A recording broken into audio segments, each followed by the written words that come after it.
if you take your career in the same way as something that's growing exponentially because you're getting smarter and smarter every year, because you're developing deeper and more meaningful, more powerful, more impactful relationships every year, just 1 year of you not at your best in your career is going to hinder you significantly for the rest of your career. It's going to put you a long way behind where you would have been if you were at your best, if you were happy, if you were humming along in your job and wondering where the time went at the end of the day when 5 o'clock rolled around.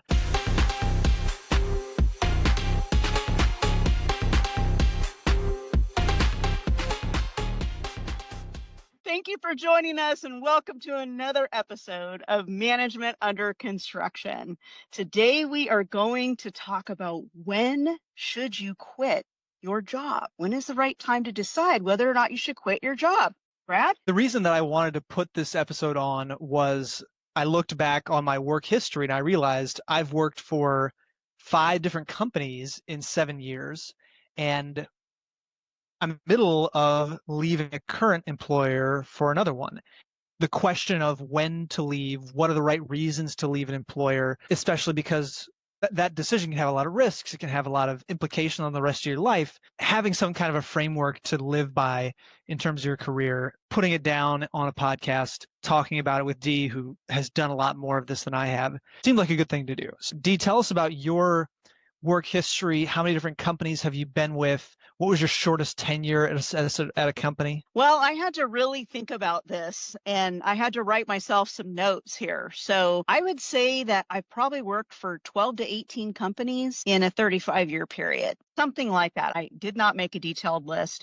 In my working years, I've worked multiple jobs. So really, my longest tenure besides self-employment, which I've been self-employed for 19 years, was 12 years. And my shortest was about 4 months. That was a seasonal job. I can't think of any other job that I was in that I didn't last at least 1 or 2 years. I don't know if that's good or bad. I'm one of those employees that has staying power. If I decide to go in, I'll stay generally for a while, but that's me. Well, there you go. Like I said at the top, I've worked for 5 companies in 7 years, but it bears saying that one of those tenures was extremely short. I worked for a company for all of 6 days once. So very different generationally there, obviously. And the wisdom of you should stay at a company for a long time has changed. So that, you should be there for 1 or 2 years to go if you can leave.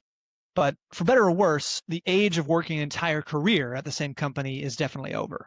The labor market is more volatile, which offers opportunities to gain salary increases more quickly. And not all companies are rewarding loyalty the way that they used to. Job switching is demonstrably profitable. LinkedIn articles and studies and everything have proven that to be true, especially for top performers in an industry. If you're somebody who's at the top of your industry and you can jump and you can get more money somewhere else, studies are showing that that's the right thing to do for your career. So anyway, that sort of intro aside, let's talk about some good reasons to quit a job.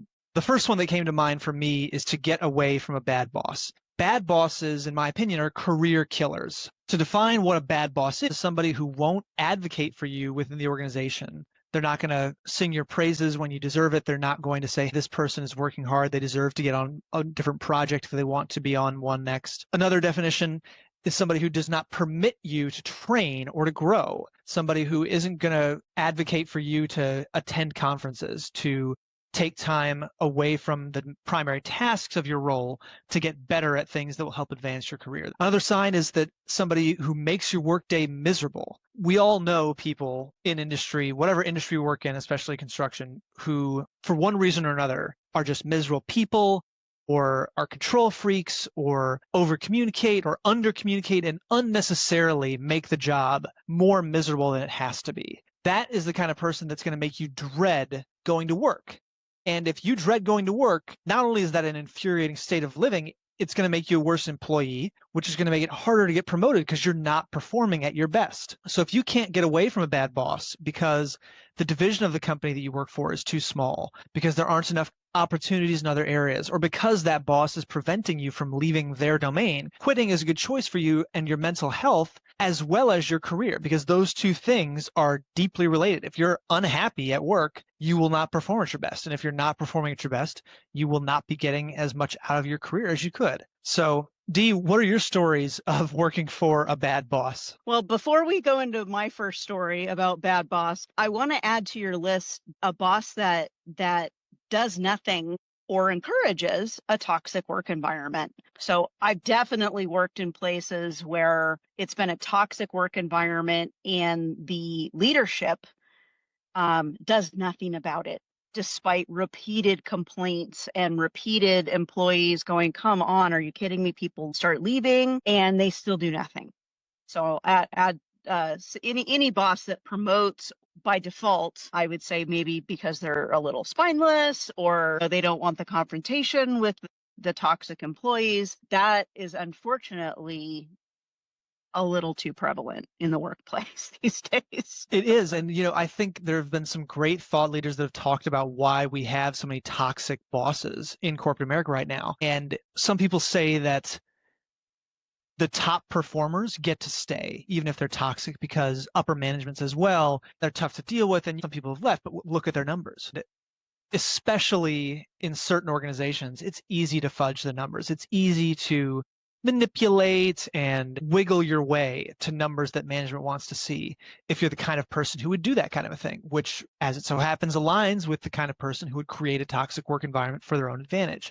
When you're looking at different bosses you want to position yourself with in an organization, different leaders, be sure to understand whether they're a top performer and this kind of toxic would do anything to pump their numbers person, or if they're the kind of person who has great numbers and therefore has management's eye, but also is a great person to work for.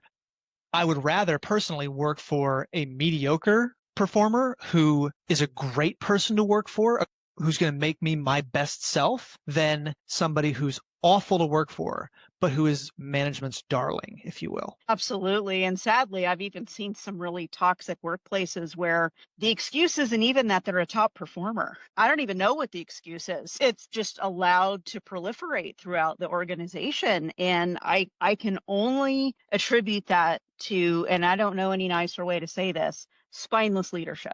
Just absolutely spineless leadership. They do not want the confrontation of dealing with this person. So they just let it go on. And, the consequences don't seem to matter. That's terrible. I've been pretty fortunate in my career. To be honest, I have had very few bad bosses. When I worked in real estate, which was my life before I did construction, I worked for a real estate agent, their salesperson, but they screamed at me all the time. It berated me. This was a really large real estate office, probably 30, 40 agents and all of their assistants and administrative people and brokers and whatever. A lot of people in the office. I got regularly screamed at and berated in front of everybody there. And the first time it happened, of course, I was really taken aback because who's used to being screamed at? And I'm generally a pretty gosh darn good employee. So that's not something that I had a lot of experience in. I was pretty young. And a couple of people came over to me after and said, don't worry, she does that to all of her assistants. It's not you. Well, good to know that it's not me. Doesn't really excuse the behavior. And I got to be honest, I think that after I got screamed at the first time, I probably started working a little less hard, started being a little less conscientious about my work. I probably lasted a little over a year, maybe a year and a half there. And I finally just left because it was terrible.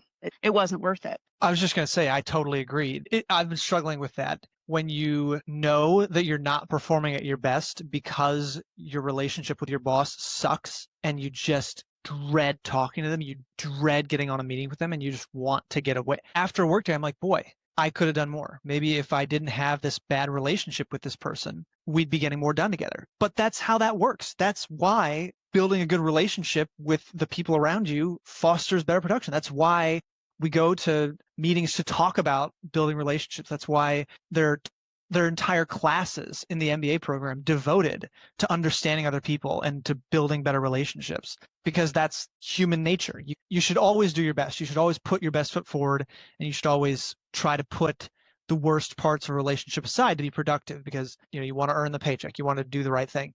But knowing that you're not performing at your best because your boss sucks is not a reason to beat yourself up either. Don't do what I've been doing and beat yourself up because you're not at your best because you're miserable. We've talked about this a lot. It's a emotional intelligence. When you're a leader, you have to have that emotional intelligence to listen, to work well with people. And when you have a personality conflict in the workplace, it's no fun at all. Nobody likes working with people they don't like. That's just how we're built. We're just human beings. That's how we are. The second example I have is a boss taking credit for your work. Oh man, I've had it happen to me a few times here and there, not terrible, but somebody that I'm close to had this happen regularly. Some project went really, really well. They did really, really good. Well, the person that actually made all that happen, that worked all the Saturdays, that did all the overtime, that did all the running around, that did all the legwork, got zero credit. And the person immediately over them got all the credit, got the bonuses for the work, got all the credit, the recognition, the awards, the accolades, the perks, all of it. And the person that actually was doing the work got nada, nothing. And this went on for years and years. And even a more passive aggressive version of that is the same kind of villainy to me, where let's say your boss says, well, we have this solution for that, but they don't really assign who came up with the solution. They just say we. And then other times they say, well, that person did this thing that was wrong. They're right in both cases. If one person, but really the team, came up with a solution, then they get to say we because they're a member of the team. And if another person did make a mistake, then yes, that person is the person who owns that mistake. But the job of being a leader is owning your team's mistakes and giving them the credit when they're right. That will endear you to your people, and that will come around to you in their performance, which will pay off in your bonus. Taking credit, even passively, with that kind of we language is so frustrating for the employees to listen to who are engaging with you in that meeting or hear about it otherwise. Even more importantly, what you just brought up was throwing people under the bus, right. Throwing your teammates under the bus, your direct reports. I've had so many tire marks on my back over the years. I couldn't even begin to tell you how many times I've gotten thrown under the bus in a public forum, in a meeting, in front of management. That's the worst. That's another toxic environment. That's another bad boss example. Yeah. It's bad leadership. It's insecurity and it's failure to prepare. Let's say that you're in a meeting where you're going over something that you worked on with your boss, and then they find something wrong with it in the middle of the meeting and say, oh, yeah, that's wrong. And you're on the spot for it. That's the kind of thing that turns me off immediately. Let's talk about reason number 2 to quit a job. That was a lot on a bad boss. So reason number 2 to quit a job is if you're not learning anything. When I say learning, I know that that's maybe going to have a reaction from some people of like, well, I'm not at a career to learn. I'm here to make money. And you're right. A career's primary purpose is to provide income. Work is not school, even though I love going to school. But maximizing the return on your career means constantly learning. Traditionally, in the economy of old, on-the-job training was a key means for career advancement. But today, at least some continuous education is the minimum to stay ahead of software and AI. If you're not learning, you will fall behind and become irrelevant. A job that does not offer enough learning opportunities, especially in today's economy, is a poor use of your time. Repetitive work without growth opportunities should be shunned because somebody is going to innovate you out of a job in today's economy. So Dee, do you know anybody working quote unquote dead end jobs? Have you ever been in one yourself that wasn't like a summer job where you're just paying some bills? Yeah, I think it's an important distinction between a job and a career, right? Right. A job is working retail, working McDonald's, working something like that. Those are jobs. Those are not places where we expect to have a career, a lifelong thing where we're going to be growing. Not that there isn't some opportunity. I actually do know a couple people who have stayed in retail. And when you get to a certain level, it actually is a career. But for most people, it's a job. So when you're in your career path, this is what I love to do. This is what I was educated to do. This is what I choose to do as my life's work. Then it becomes, where do I go from here? I'm the kind of person that I get bored very, very easily. And I've had this happen to me in many jobs where I'm all excited about the job when I first start it. And a couple of years in, I start getting bored because there's nothing new. I've already learned everything I need to know. There's nowhere to go. Somebody's going to have to keel over for me to get a promotion or, the next level. And so it becomes a dead end job. This can happen a lot in small companies because there just is not enough growth and positions to enable people to do that. And so if you're working in a very small company, this can happen rather quickly.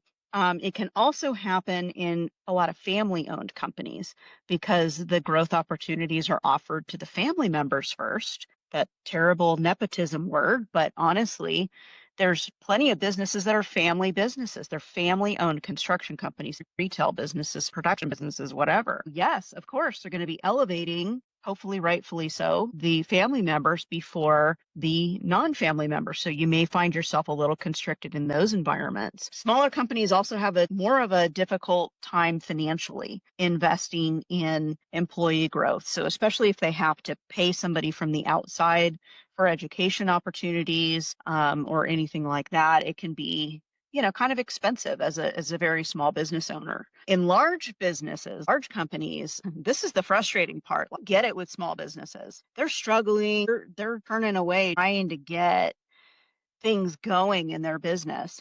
But when it comes to large companies, I get a little frustrated because they don't always see the value in investing in their people. They ask the wrong question. They ask the question, what if I invest in them and they leave?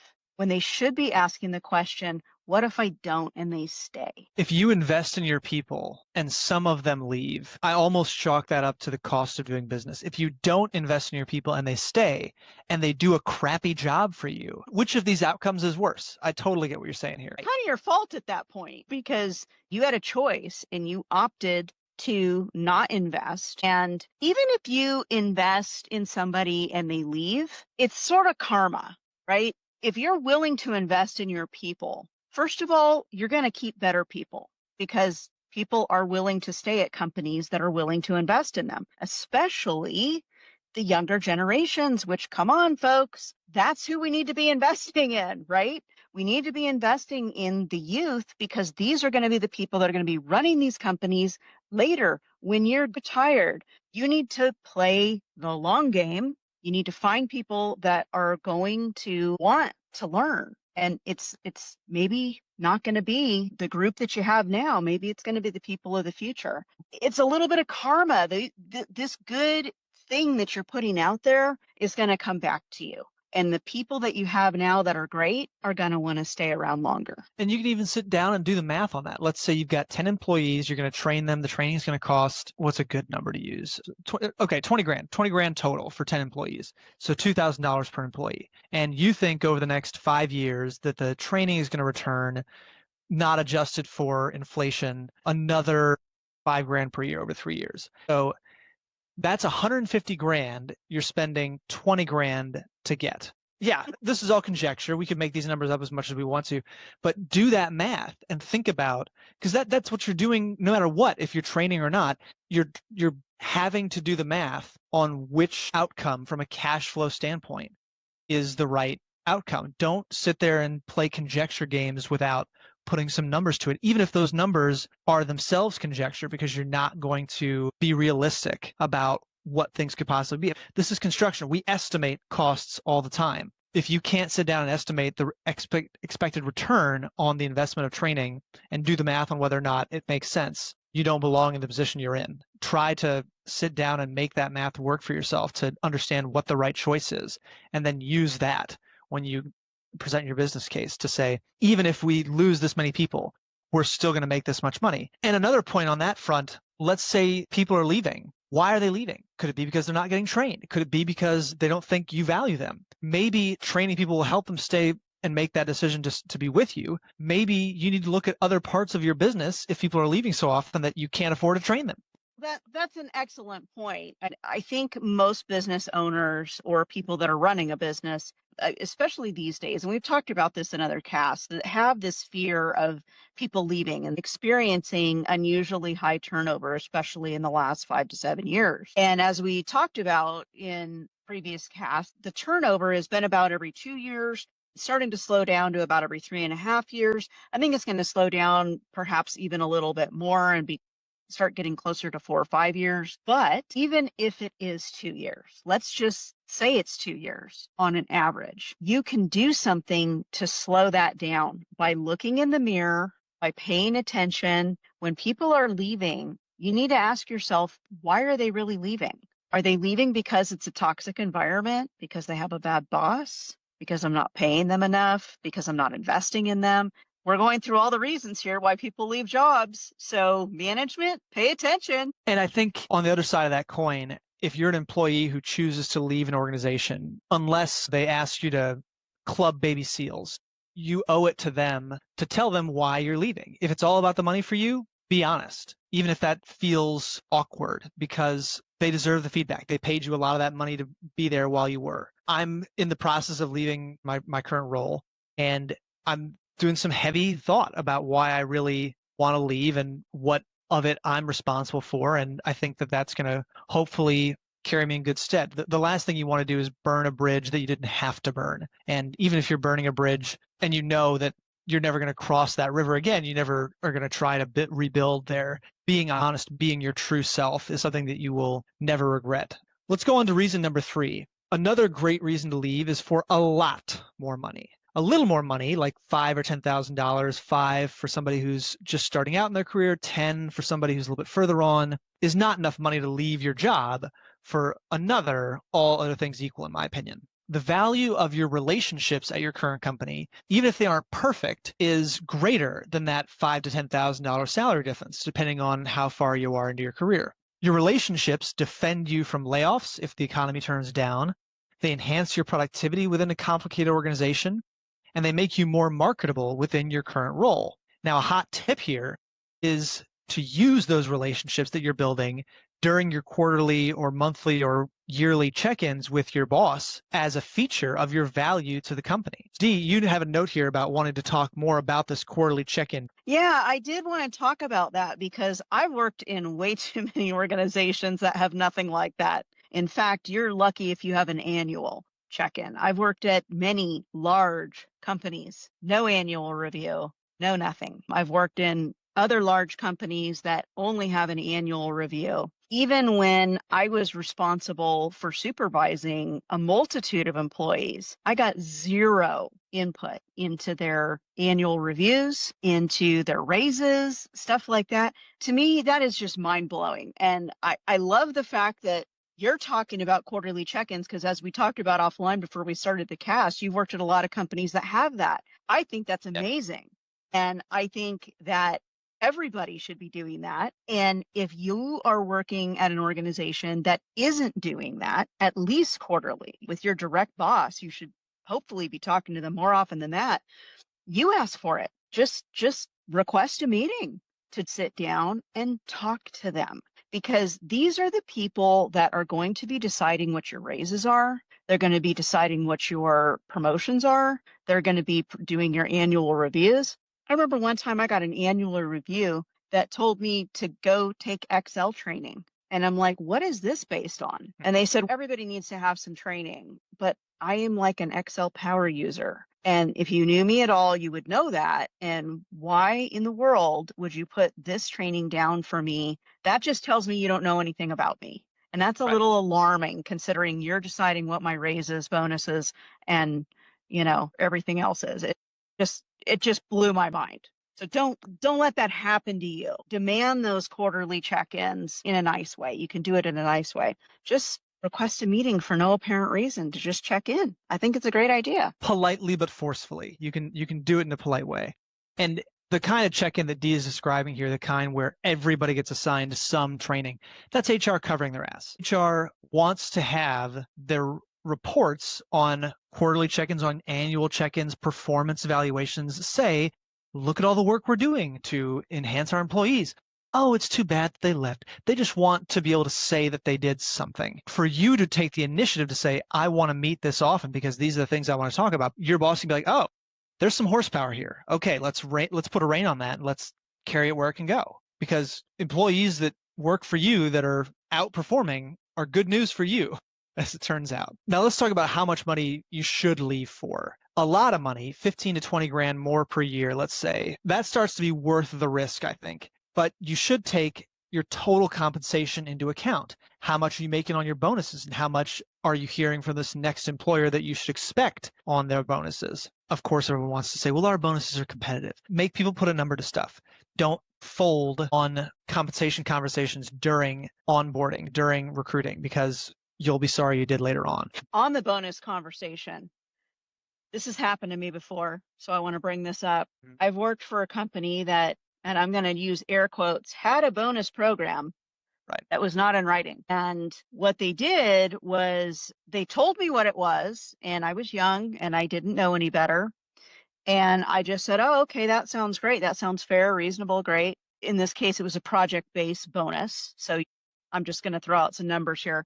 If your project had a 10% margin on the original estimate and you got 12% at the end of the day, you got a piece of that extra 2%. Right? That's kind of how it worked. And different percentages for different positions and whatever. So I took them at their word. And when it got to the point of paying the bonus, I never got a bonus. And I went to management and I said, I've had this project and it did very well and I never got anything. Where's my bonus? And they said, oh, well, we changed the bonus program. You guys don't get bonuses anymore. That's pretty vicious. That is insane. Yeah. To say that I was angry would be putting it absolutely mildly. To say that you got screwed would be putting it mildly. That sucks. I was very, very angry. And I said, really? When did you change this program? And when were you going to tell those of us that are supposed to be getting bonuses that you decided to change the program, to essentially delete it? So the only people that got bonuses anymore at that point were upper management, and nobody that was doing the work got the bonuses anymore, which is not standard in the construction industry, first of all. And second of all, certainly not in line with what I was promised when I started the job. Would that have made the difference between me taking the job and not taking the job? Honestly, probably not. But making someone a promise and then not following through on it, that's ethics. Well, it's not just ethics. I think you probably could have had a lawsuit there, but that's unbelievable to me. That's just terrible. Get it in writing, I guess is what I'm saying. So the next job I took, I made sure that I got the bonus program in writing. Well, anybody who works with any kind of dignity is going to be like, oh, yeah, sure, of course. That's fair. Yeah. No one's going to think less of you during the recruiting process. If you say, yeah, I'd like that in writing, please. I'm like, okay. No one's going to be like, oh, you don't trust us? No, I don't trust you because we don't have a relationship yet. We're just here talking. Being upfront about that and being comfortable with that, prepare yourself for that kind of conversation when you're doing the recruiting. Okay, so more money, 15 to 20 grand, starts to be worth the risk, but you got to take into account the bonus, whether the structures are different from one company to another, whether your company's stock at one company might perform better somewhere else than where you're at now. What about healthcare? It's time consuming to sit down and do the math on what your total compensation could be at another company and what it is at your current company. But it's worth it because if you make a decision emotionally to recruit to go somewhere else and then end up not having done that for the wrong reasons and it turns out the way you didn't think it would, you're not making as much money as you thought you would, net, you're going to be frustrated with yourself. Better to take that time early on to make sure that you're making the right choice from a financial decision and then move forward from there. At least to know the ramifications of the decisions you're making. Someone just recently shared a story with me that one of their direct reports left the lure of a little bit more money with another company, and I don't think it was anything like $15,000 to $20,000 more, but it was more money. And they said, oh, I'm going to go over there. They're going to pay me more. What they didn't realize was that their current company had zero out of pocket for healthcare, which is unheard of in this marketplace.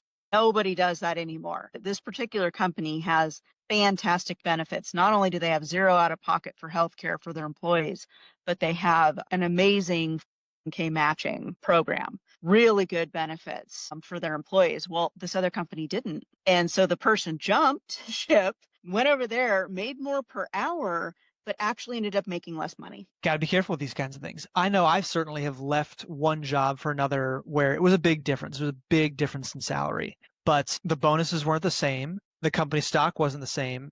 And even though the total net comp was still pretty darn high at this new firm, it was a lot more stress and a lot more hours. I knew that going into it, and I was okay with that trade-off because I was young, still single, still am single, and for anybody listening.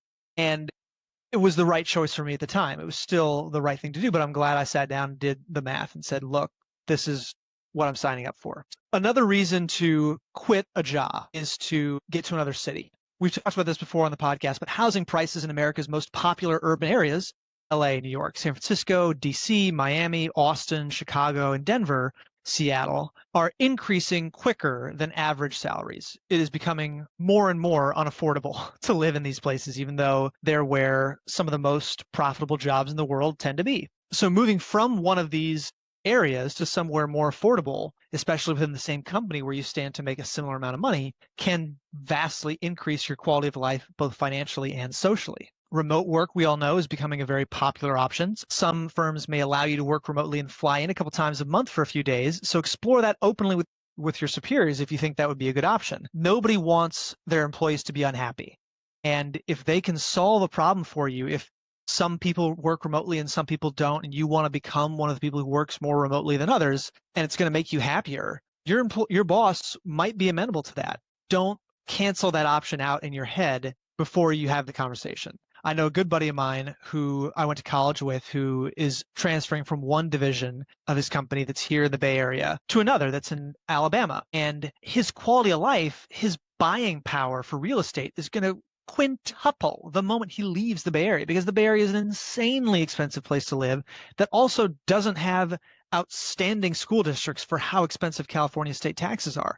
The place he's moving in Alabama has some of the best school districts in all of Alabama. That's no brainer for him. And he's thrilled to move there. He's got a great house picked out for himself, big yard. To have that when you could not have that in the place you are and you're only staying there for the career, don't be miserable just to stay where your job is. Try and find a solution for yourself there, is my advice. Yeah, and different things are important to different people. I have a friend right now, his daughter just got accepted to one of the colleges in New York City. I don't remember which one. And she couldn't be more excited to be going to live in New York City. For me, that would be torture.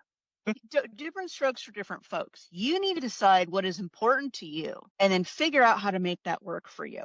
I actually had this LinkedIn conversation with somebody the other day that just blew my mind. It was somebody in a high-ranking position in a major company who was so staunch against remote work and so in favor of return to office that they basically said anybody who doesn't like it can just get out. We don't care. There are still companies out there that unfortunately have that point of view, and it's really unfortunate. I feel bad for the people that work for these companies because I think some of them are quite unhappy.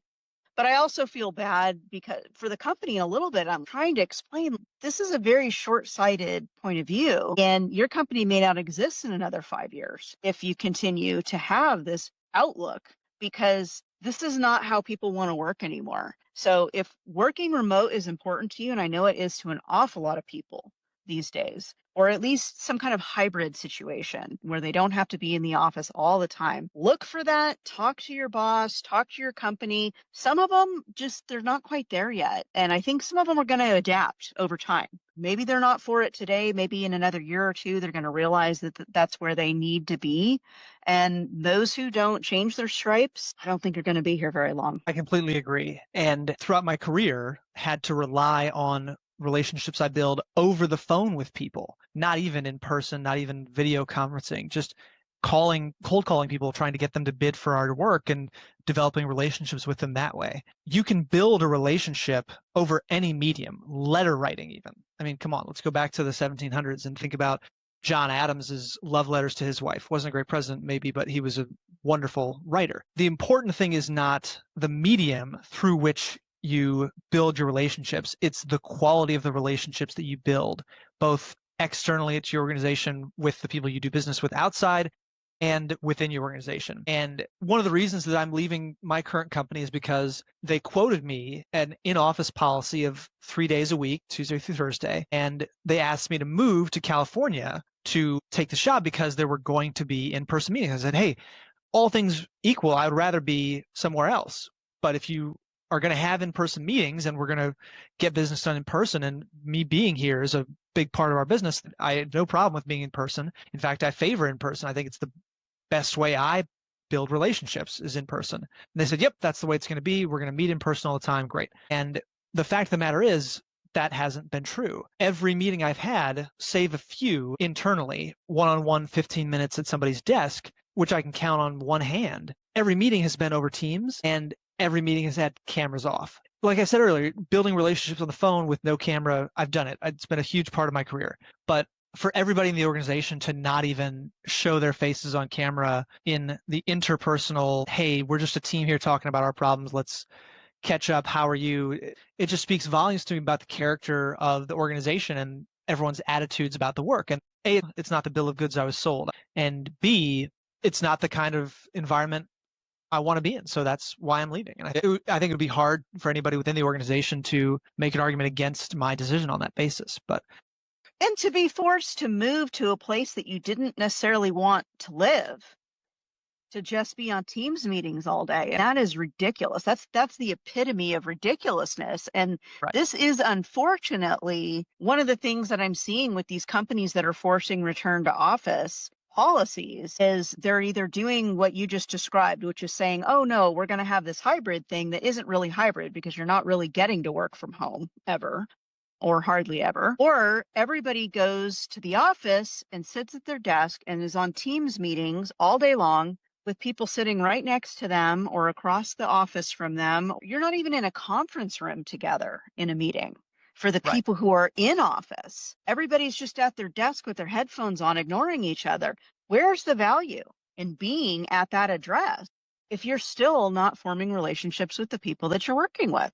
Yeah, everything's a choice. If you choose to turn your camera off all the time, that speaks to what you're doing. Obviously, there's a reason that we can have camera on and camera off if you're having a bad hair day, if you're traveling, if you're in a situation where you can't or you don't want to, fine. But if it's your MO to always have your camera off, to go on a tangent for a minute, studies have shown that the amount of time that we were separate from each other, that we were wearing masks to hide our faces from each other, the loss in the subtext that we communicate through facial expressions that we observed during that time has had a huge detriment on our young people in school, on our relationships at work, and a lot of value has been lost. Never undervalue how meaningful it is to sit in a room with somebody and be with them emotionally, physically. It's a powerful thing, especially if you spend all your time on Teams calls with everybody else, but somebody takes the time to sit in person with you and talk. It's like, oh, wow, that made me feel like they were listening to me. They made me feel like a person. Imagine. I'm feeling really guilty for leaving my camera off all the time in meetings now. I generally do not turn my camera on in meetings, and 99% of the people that I meet with are doing the same. Now, granted, these are people that I've worked with for long periods of time. There's already established relationships here, but I'm thinking of a specific project in particular that it's remote for me. I'm not there most of the time. In fact, I'm on the opposite side of the country most of the time.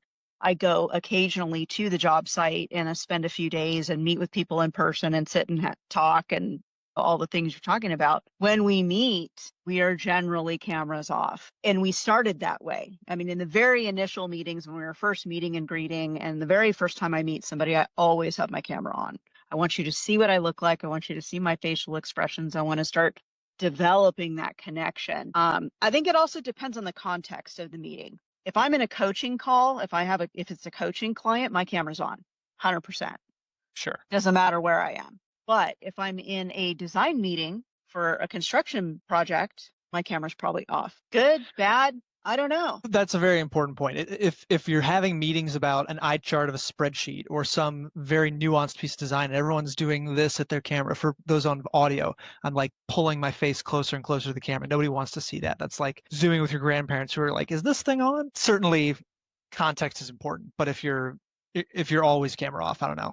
Lastly, reason number 5, to start your own business. That's a great reason to leave the job that you're in. If you're an entrepreneurial person, if you are risk seeking, I was having a conversation about this with somebody else. They wanted to come up with a better term than risk seeking to define somebody who is able to take on a greater than average amount of risk. We're going to side tangent here. Welcome to the Management Under Construction podcast. It's all side tangents. Economics terms 3 different kinds of risk people. There are risk avoidant people who will, all other things equal, avoid risk more than the average. There are risk neutral people who take on as much or as little risk as anybody, and there are risk seeking people. And risk seeking people take on more risk because they have an appetite for it, because they can handle the risk. So if you're a risk seeking person, you're entrepreneurial, if you're sick of managing up within whatever structure you're in because you know what the right thing to be done is, but your boss won't listen to you and you need to manage up to them to get them to get on your page. And if you can find the financing to pay your bills while you work on this project, do it. I think this is the decade of entrepreneurship because the top 7 companies in the market have been responsible for the majority of the S&P 500's returns over the last couple of years. That concentration of success, in my opinion, is a sign that the pendulum is about to swing in the opposite direction. Look at what's going on in the economy. Tariffs, interest rates are lowering. It's about to get a lot better to be a small business owner in this country, regardless of where your political leanings lie. Too many organizations are caught up in politics that hold the organization back. Just imagine how much more productive your company would be if people within it got along better. If you think you can foster a more productive environment, hire better people, pay them more, and do a better job leading, go for it. Other organizations are stuck grinding out the work that makes them money now and has made them money in the past, but may be ignoring the future of their industry at their peril. If you think you can see the future of your work, the business that you're in, and you can realize that future more adeptly than your current employer, leave and take the best people with you while you're at it. If you find them if you find that there are people who want to come with you. I've seen this happen before. I went to work for a company that was here in the Bay Area that was a spin-off of another big construction company. And the story around the office was it was 2 guys who sat down at one of their houses' kitchen table and said, why are we still trying to get these people to understand what we know to be true? Forget it. Let's go tell all our clients that we're going out for ourselves and we want them to give us work and let's bid on it. Let's get some insurance. Let's hire some people and go. And they did. And at the time, 25 years later, now it's 34 years, they're still kicking and they have great relationships throughout this area and they have done a great job for themselves and they've created personal wealth that has defined their personal lives, that has put their kids through college and more, has led them to lead fantastic lives. Everyone likes to talk about, but what if happens? What if it doesn't happen? What if it goes wrong? What if it goes to zero? Yes, starting a business is a risky thing and it could go to zero. You could start a business in 2019 and 2020 rolls around, pandemic hits, and you just get slaughtered by something that was out of your control. But what if you succeed? This is a great question that another mentor of mine has asked me often. But what if you succeed? What if it goes as well as it could? The sky's the limit. That's such an exciting thing to go after. And this is the risk-seeking personality coming out here. Dee, what are your thoughts on entrepreneurship, on getting out there for yourself? Well, being an entrepreneur myself, of course, I love the idea of starting businesses. I've started a number of businesses in my lifetime. They've all been relatively successful. I've had some be more successful than others. I think even within that risk-seeking bracket, there's levels of risk-seeking. I consider myself more of a conservative risk seeker, a conservative entrepreneur, because here's what I'm never going to do. I'm never going to go out and borrow millions of dollars to start a business. I'm never going to do that because I don't do debt, period. The only debt I have in my life is my real estate, and that's being very rapidly paid off. I'm not a debt type of person. What that does is it limits me. It's self-limiting because all my businesses have been started with cash. I save up cash. I start a business, I go on a venture and continue to put my own cash in that business and perpetuate that business as it goes. I don't pay interest to anyone. There's pluses and minuses there, right? Can I go open 50 branches of my business, 10 branches of my business? No, because I don't have the cash to do it. But then again, I'm also not going to lose my house and everything I own because I'm mortgaging the farm to finance the business. So within that risk bracket, there's definitely different levels of risk that people are comfortable with. So many people are completely uncomfortable with the idea of not having a paycheck every 2 weeks. Unbelievable amount of people I've talked to that are like, oh, I love the idea. Tell me all about how you started your business. And they go, ooh, that's really scary. Even at my level of doing it, of not even going into a bunch of debt, super, super scary for a lot of people of not having that constant paycheck coming and somebody else feeding that machine, right? As we always joke in the entrepreneurial world. Anybody who thinks business owners are out there sailing on their yachts or even have yachts while their businesses just pour money in, you're deluding yourself. Okay. That's not even a thing. It's mostly on TV. On TV that happens, but TV's not real. Most business owners work harder than they ever worked for an employer. They're working 60, 70, 80 hours a week to make their business go. If you want to quit your 40-hour a week payroll job so that you can work 70 hours a week for yourself, be an entrepreneur, because that's what's going to happen. I'm just telling you right now. It's like a joke, but not a joke. It really is that way. There's always going to be some risk involved in starting a business. In the last episode, we talked about business failure rates. 50% of businesses do not make it to the 5-year mark. I see that happen in consulting all the time. And I think it's mostly that they don't save the money so that they can weather the slow times. They just spend it as fast as the money's coming in, because when it's coming in, it's going great.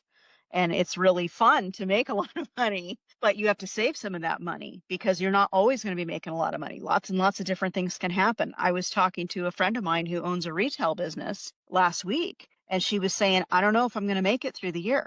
After this year, I'm just not sure. If things don't turn around, I'm not sure if I'm going to make it because people are not spending like they were spending before. And this may not have anything to do with you as a business owner, how smart you are, how driven you are.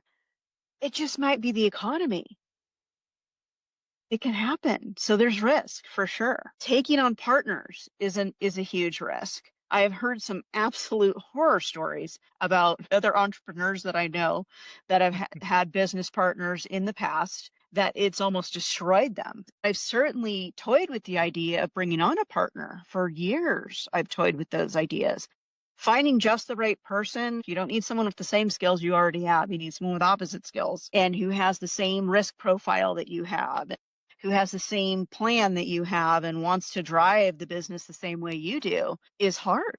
And I've seen it tear businesses apart. So it can be a little tough out there as an entrepreneur. Let's try and bring this full circle. I think the purpose of trying to put on this podcast for people was to put together a list of things to think about if you're thinking about leaving your job, but also to help people realize that if you're miserable at work, that is harming you significantly more than the pain of leaving a bad job to go find a better one.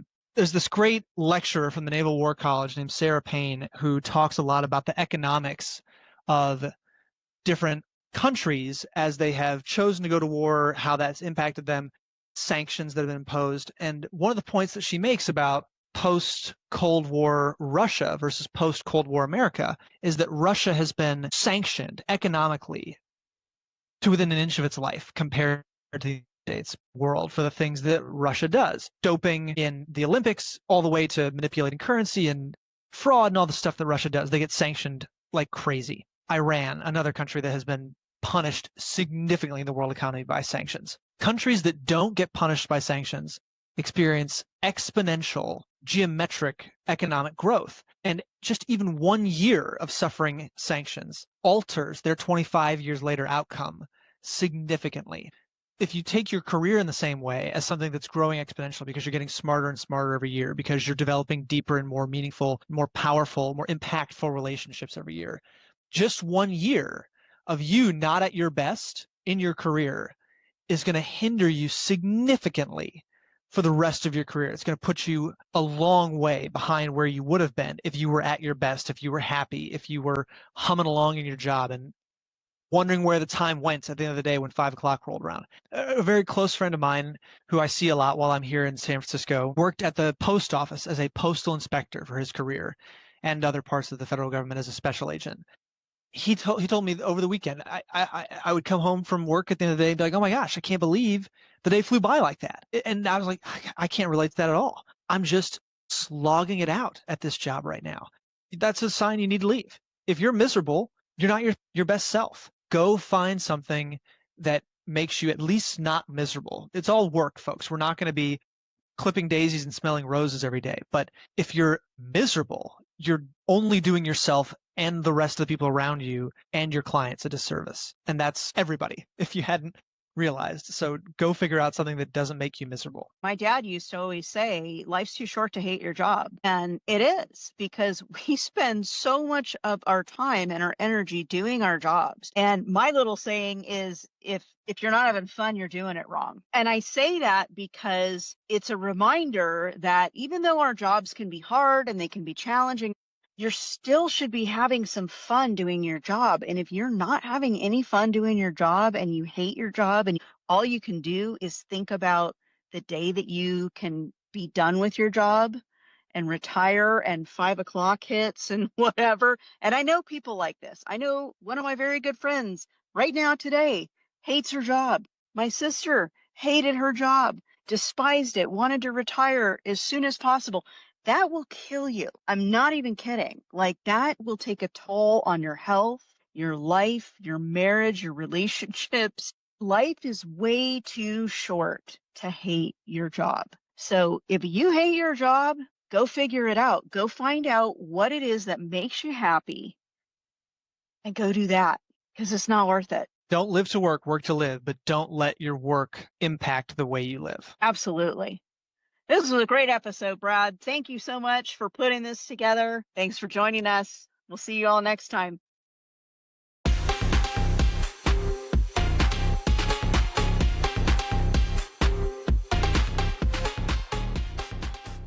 Watch us on YouTube at YellowstoneProfessionalEd.co. Don't forget to like, share, and follow us, Apple, Spotify, everywhere you listen to your podcasts. You can email us with questions, comments, and suggestions at heydee@managementunderconstruction.com. That's HEYDEE to get me or Brad at managementunderconstruction.com.